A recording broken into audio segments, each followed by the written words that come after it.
What's going on there, YouTube? And welcome to Fresh Comic Stories. Guys, this is the channel where we basically sit down and cover different kinds of comic book stories. Now, guys, today we are going to jump into one of the biggest events that Marvel ever did. 1984 Secret Wars. Now, the reason why we are covering this event because some of you guys out there have been asking me to cover this event. And so I felt like I should go ahead and sit down and try to cover this storyline. Now, today, guys, we are only covering the first 3 chapters of this event because there's so much content in this storyline. So guys, I do hope you enjoyed this video, and if you do, please hit that like button down below and also subscribe for more comic book stories in the near future. Also, any suggestions on books I should read, well, let me know in the comments below, because you never know, your suggestion could be a future video down the road. But guys, let's go ahead and dive into the first 3 chapters of 1984 Secret Wars. I hope you enjoy. So the story starts off with a prelude, where it shows how each superhero got involved in this event. And what I mean is that in each character or team book, it shows how each character found a random huge building that a mysterious person had put in the middle of Central Park. This was a way to lead into Secret Wars #1, because they wanted to jump right into the event, which honestly it makes sense. But each character story, just them seeing or getting a call about what is going on in Central Park. When they walk over to this random building, they all just get hit with some kind of light and they get teleported inside the building, which does wrap up the prelude to the Secret Wars event. And then we jump into the actual storyline of Secret Wars. So now jumping over to the beginning of Secret War, and we pick up with a bunch of heroes in a device that is carrying them throughout space. But these characters were chosen by some unknown force, which we come to find out that the characters are Spider-Man, Hulk, Captain America, She-Hulk, Thor, Captain Marvel, Human Torch, The Thing, Mr. Fantastic, Wolverine, Cyclops, Storm, Nightcrawler, Charles Xavier, Rogue, Wasp, Hawkeye, Iron Man, and also Magneto. Now, before we move on any farther, I want to point a couple of things out real quick. There was a time that Tony Stark was not Iron Man. So the Iron Man you see right now, this is actually James Rhodes, which most of y'all know him as War Machine. Something else to point out is that this is a different Captain Marvel than most of y'all know of. This is Monica Rambeau, which back in the 80s and a tad bit in the 90s as well, she was Captain Marvel, which her powers are more based around the idea of energy, which leads to a long list of things she can do. But Marvel wanted the name Captain Marvel out there in their books, so that's where she came in. She was the current at the time Captain Marvel. Now, while the heroes are in their ship that is taking them across space to some unknown spot, they look out the dome and see another ship across from them, and they see that there are villains in another device just like theirs, carrying them across space, which in that one you have Enchantress, Ultron, the Absorbing Man, the Wrecking Crew, Kang the Conqueror, Galactus, the Lizard, Doc Ock, and Doctor Doom. But while they see all the villains over there, the heroes realize one thing: Magneto is on the hero side, which you would think he would be on the side of the villains, but nope, he is on the side of the heroes. Now, while you have both sides right now flying throughout space, they see some light out of nowhere. This light actually destroys the whole galaxy in a blink of an eye. everything has been wiped out completely. But then you see some planet being formed in front of everybody. The thing is though, is that this planet is being formed by pieces of different planets from across the galaxy, making a brand new planet out of parts of different planets. Now, before we are able to figure out what in the world is going on with the galaxy being destroyed and this new world being made, you have the villains have a full out brawl between each other because, well, they do not like each other at all. Which at first, this fight does seem pointless, but when Ultron lands and hits the foot of Galactus, Galactus gets ticked off by the idea of being touched by someone he sees as a peasant and kills Ultron off. Which when the villains see that, they are like, maybe we should stop fighting around this guy. Now, this is when you have some kind of energy bubble appear in space and starts to talk to both sides and tells everyone that he is the Beyonder. He states that he's from a realm that is beyond this universe, but the reason why he brought everyone here is to have both sides fight, but whatever sides win, well then they will be granted anything they wanted. Now, you have Galactus sense that Beyonder would be able to end his problem, which is his endless hunger. And so you have Galactus being impatient and wanting the Beyonder to just grant his wish now without fighting against the other people. And so you have Galactus try to go up to the Beyonder and force him to grant his wish. And you have Dr. Doom follow Galactus, hoping to find a way to get some of the Beyonder powers. Which Beyonder just blows them right back with his powers and sending them down to the planet that was just made. And so with that happening, you have the heroes land on the planet. Now, they don't look around the planet and see what is going on. No, they start arguing the fact that Magneto was on their ship, which seems like the ship of good people. But to most of the people except the X-Men, they see Magneto as a villain, which he should be on the villain ship, not theirs. But you have the X-Men try to stop everyone from judging him and focus on the bigger problem, which is the whole Beyonder thing. But we see a couple panels of everyone arguing and even a fight actually breaking out. But Magneto just leaves because he knows that he is not wanted there at all. And he just flies away. Now we do jump over to Dr. Doom and Galactus, which this is where we find out that they did survive the Beyonder's attack, and they are just slowly waking up on the new planet. But then you have Dr. Doom go and find the other supervillains. Now, the other supervillains want to go ahead and fight the heroes so they can win the Beyonder prize. But that is when you have Dr. Doom tell them that they should not fight the heroes at all. It is more on actually trying to find a way to steal the powers of the Beyonder instead. Which of course, the other supervillains are like, nah man, we should not try that and just fight against the heroes. And so you have Dr. Doom just leave to complete this goal on his own. But while he is leaving on a random plane he found in the new base of the supervillains on this world, but while he is leaving, he does get shot out of the sky by King the Conqueror. And so when Dr. Doom gets shot out of the sky and lands somewhere else on the planet, the heroes go and see what in the world is going on. That is when they find out that Dr. Doom just crash land once again. And you do have Captain America try to be a good person and see that Dr. Doom is okay. But of course, Dr. Doom does attack them, and before the heroes are able to recover, they see that they are about to be attacked by the rest of the supervillains from behind.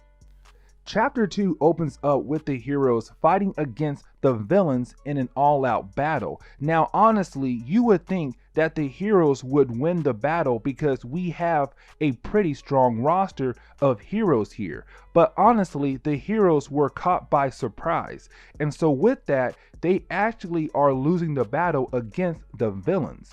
The villains are taking the heroes out one by one, even the stronger ones as well, like the Incredible Hulk. Now we do jump over to Galactus, and we see him get back up after being knocked out by the Beyonder. Now you do have Doctor Doom fly over to Galactus hoping to get his attention, so that they can work together to bring down the Beyonder, so that they'll be able to use his powers for their own needs. But Galactus completely ignores Doctor Doom because he sees Doctor Doom as a peasant. And so with that happening, you have Doctor Doom go back to the new base of the villains have claimed. But he goes back there when the villains are still fighting against the heroes. But while he is going through the place and destroying all defenses that the base has, he sees Ultron laying on the table. And which, with him seeing that right there, Doctor Doom has a new plan up his sleeve. Now we do jump back over to the fight where the heroes are fighting against the villains minus Doctor Doom and Galactus. But you have the heroes start to win the battle finally, to the point they are able to knock out and capture some of the villains. Now the ones they do not capture, of course, get away. But with the heroes winning this battle, they just realize that they have to find some kind of base to work out of, and hoping to come with a plan to end this war the Beyonder has made. And so you have Captain America send Storm out to find something they can use as a base, and they find some empty building, which Captain America says this will be the new base the heroes will work out of from this point on. Now, we do learn in a couple panels that Magneto had basically found another building that was empty, which now Magneto is planning to play as a third party in this all-out war. But the big question is though, what is Magneto planning? And what will he do if he wins this crazy war? But we do jump over to the villains who escaped the battle from the heroes. We see them return back to their base, but to come to find out that their base is now being ruled by Doctor Doom. But also Ultron is now under Doctor Doom's control. And so when the villains tried to attack Doctor Doom, they had to go through Ultron. And well, they got their butts kicked very easily by Ultron. But we learned that he has plans that involves Galactus. We do jump over to the heroes right now resting in their new base, which leaves them just trying to recover from their last battle against the villains. But while they are sitting around trying to rest up, we come to find out that Magneto has snuck into the base of the heroes looking for something, where at first no one had noticed him sneaking in. But thanks to Spider-Man's spider sense, he was able to figure out that somebody has snuck into the base, which of course, when the Human Torch and him go to look, they find out that Magneto has snuck inside the base of the heroes. Which of course, you do have all the heroes try to stop Magneto from stealing whatever he wants from their base. But of course, Magneto is a very strong character, and so he was able to get away. Now, while he is trying to get away from the heroes, three things happen at the end of chapter 2. The first thing is that Magneto was able to capture the Wasp and take her with him as he leaves the base. The second thing is though, when it comes to the character Ben Grimm, the Thing from the Fantastic Four, he somehow turned into his human form again, which has never happened in Marvel Comics up to this point. And so right now, Ben Grimm is no longer the Thing. He's just Ben Grimm. But then you also have Reed Richards and Steve Rogers look on the big screen and realize that Galactus is on top of a mountain, and right now Galactus is planning to do something big to the planet. Now, with the third chapter of this storyline, we do jump forward a couple hours after the ending of the last chapter. and we pick up once again with Magneto at his own base. Right now, we see him release Wasp from the trap he had her in when he escaped from the base of the heroes. But after he let her go, he tells Wasp that he does not plan to hurt her anyway. Matter of fact, he wants her to sit down so they can have a couple conversations about different things that is going on about this brand new world. Now we do jump over to the base of the heroes, and you have the heroes trying to think on what to do next.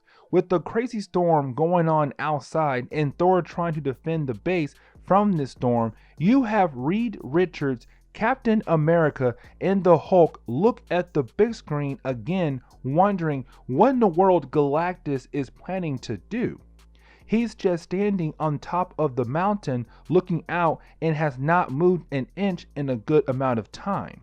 And so you have Reed Richards say he is going to lay down and rest because right now, with everything going on and not being able to see his wife back on Earth, he just needs to step away to gather his thoughts. Now we do see Spider-Man just swinging around the base, and he was the one character who does not seem that affected with being off Earth. Where you have most heroes complaining throughout the whole story about being off Earth, Spider-Man does not really complain that much about the problem. But while he is just wall crawling around the base, he overhears the X-Men having a meeting between themselves in a room. That is when you have Charles Xavier tell his X-Men that they are going to leave the base and actually planning to join Magneto at his base, which there will be a third-party army with Magneto in this crazy war.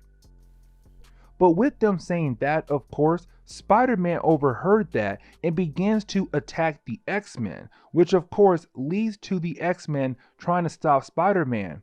Not trying to capture him or anything, it's more of they want to explain why they are leaving.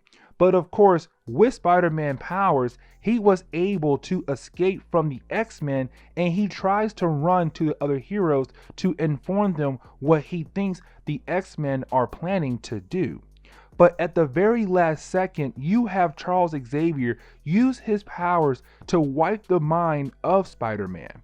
So by the time he gets to the other heroes, he forgot why he came to them for. Now we do jump over to Magneto once again, where we see that he is talking to Dr. Doom on the computer, where is Dr. Doom trying to convince Magneto to join his side in this war. But of course, you have Magneto say no to Dr. Doom. But that is when you have Magneto continue his conversation with the Wasp, where it actually leads them to kissing because Magneto has the right moves to get Wasp to kiss him. Which honestly, this is the strangest thing about this story. Like Magneto making out with Wasp. That's just weird. Now we do jump over to Dr. Doom, and we see him in his lab working on his newest project, which involves him working on 2 random women. Now the question comes up for me, where in the world did these women appear from? But honestly, the story does not tell us, and we see that he was able to bring them here and begin working on them, which of course leads to these women gaining powers and being part of the team full of villains. Which this is the point where we get the first appearance of Titania and Volcania. Now for Titania, her real name is Mary McFerrin, and I really hope I pronounced that name correctly, but she gained the power of super strength from Dr. Doom. Now for Volcania, her real name is Marsha Rosenberg, and she gained the power to turn her body into plasma and fire energy where it's hot as magma. But these 2 are going to join the side of Dr. Doom and the rest of the super villains. But you have Dr. Doom explain that it's time to attack the heroes so they break out the other villains who were captured by them earlier.